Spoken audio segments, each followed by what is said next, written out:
Not to be forgotten is the ignoble attempt El-Rufai made to hijack Nigeria from the rest of us in the days before the primaries for the 2023 general elections. Knowing that the presidency was coming to the South and based on the nation-saving convention in place, he did everything possible to hijack the All Progressive Congress, APC, in the hope of making himself the vice president of Nigeria to any of the weak persons he was projecting for president, which would have made him the de facto president and ultimate dictator. He was so hell-bent on this agenda that he misled the then President Muhammadu Buhari to append his signature to a zoning document that is subsequently leaked.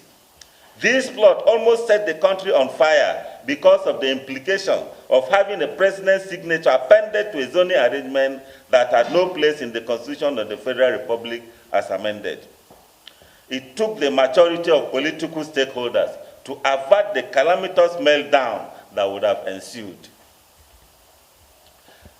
Gentlemen of the press, El-Rufai only morphed into the Tinubu campaign after his aforementioned plot failed. His participation in the Tinubu camp was not without him exhibiting his incurable extremism and overbearing disposition, as he was basically parading himself as the arrowhead of the then incoming government. In pursuit of his Nigeria domination agenda, he proposed a super ministry for himself, the Ministry of Works and Energy, for which he has mobilized the destructive squad that he passes off as, in quote, a team of technocrats, the lie he has used to deceive Nigerians in the past. This is in addition to positioning himself as the equivalent of a prime minister, considering the amount of power he wanted to wield.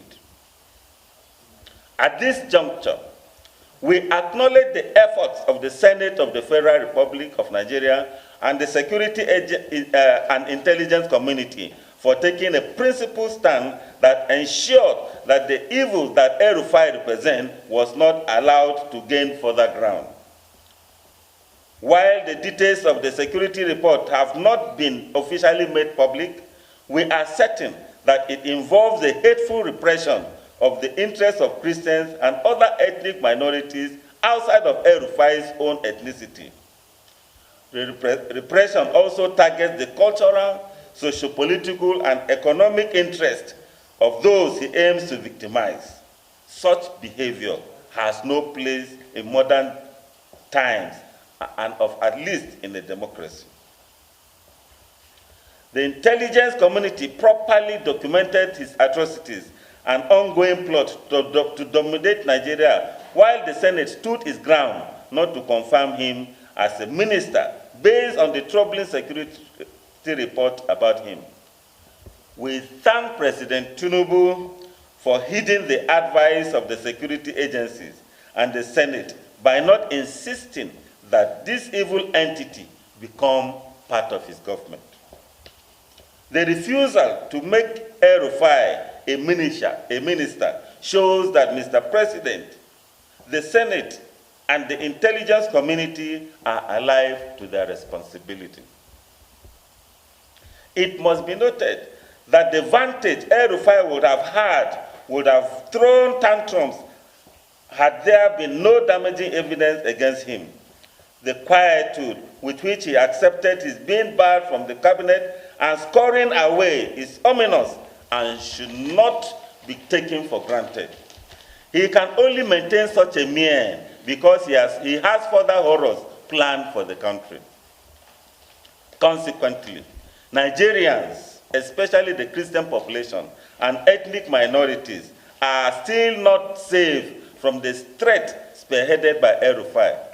As mentioned earlier, the course he is supposedly running in a cover. As mentioned earlier, the course he is supposedly running is a cover for him to internationalize his Islamization agenda, as he is able to meet with extremists from other countries to plot worse evils for the country.